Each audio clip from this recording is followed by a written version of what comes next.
Your insights. Great. One we were just talking about is obviously we're from Australia and in that kind of world. Yes.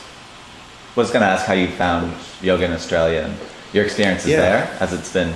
Yeah, for me, I first went in there in '95, and I taught in Sydney and Brisbane, in Melbourne, and in Canberra. I even taught in Canberra. Can you imagine? In '95. In '95. Awesome. And surprisingly, we had big numbers, like really everywhere. We had 200 to 300, sometimes in a class. And that was in '95.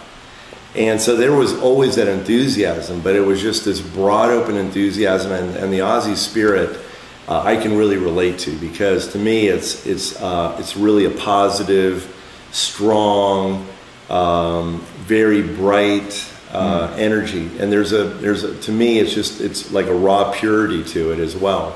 So I lived in Texas, for years, and for me in the United States, Texas is like Australia in that way.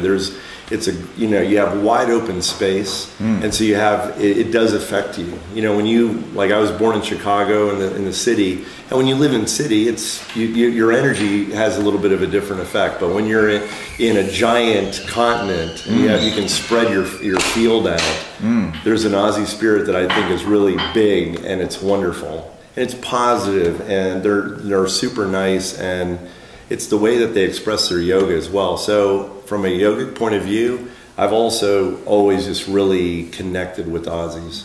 I even did, I was with Iyengar Intensive with the Aussie group and New Zealand group back in 2005. Was it? No, actually it went all the way back to, it was in like '94. There was way back. In Pune. In Pune, yeah, okay. That's where you got connected with the Australians. Yeah, it was my first connection with them. Yeah, and that was great too, because then you're going through like boot camp, right, with each other, and then you really get to know somebody when you've been in a war battle. Right. With them, American, right?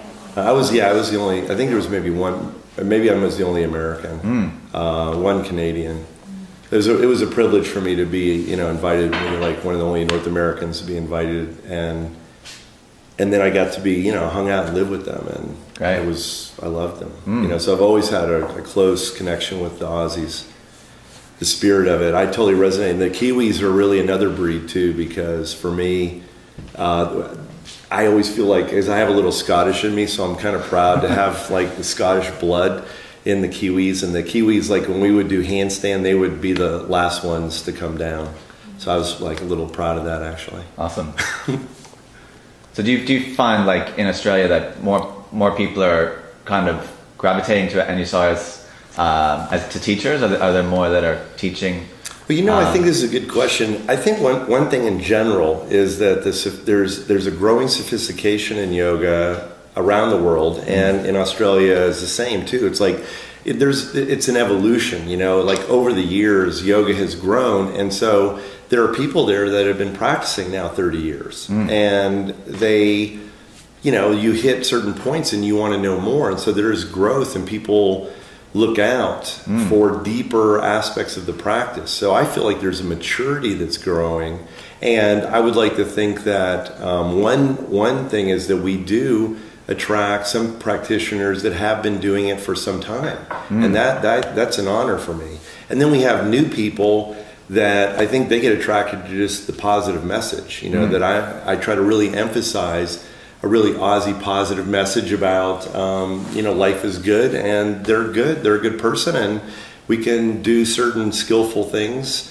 in their asana and in their life to make that even better. And they like that, they're like, all right, this is good. Instead of being spirit told, itself. yeah, it's a spirit.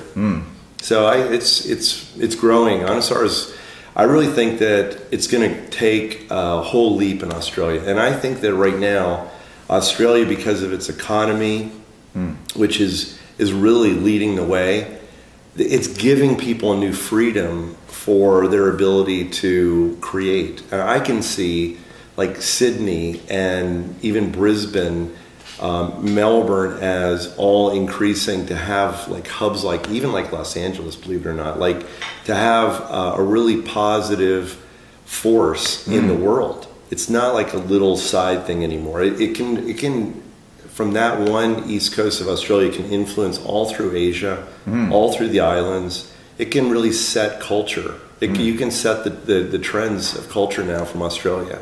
And that, it's always been like Los Angeles, and then you're going to get 5 years later, you get something in Australia. That's what I said. But now it's actually can be switching. So I think that there can be a real, the Aussies have to really, I think, embrace their position and really step into a role of more leadership for a large part of the world. I'm serious. I think, economically, it's one of the strongest economies in the world right now.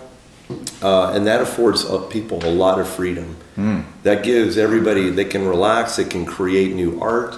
And now it's not just, getting by. It's like now you get to actually lead the way. There's a lot of people that don't have this money, that don't have this ability to have time to just create art.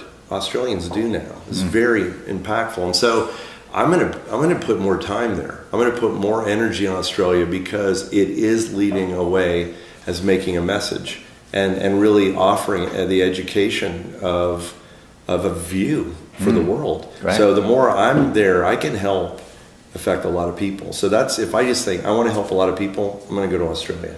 Awesome. Will you be coming next year? Well, we just were there, and Just there, yeah. it's possible. We're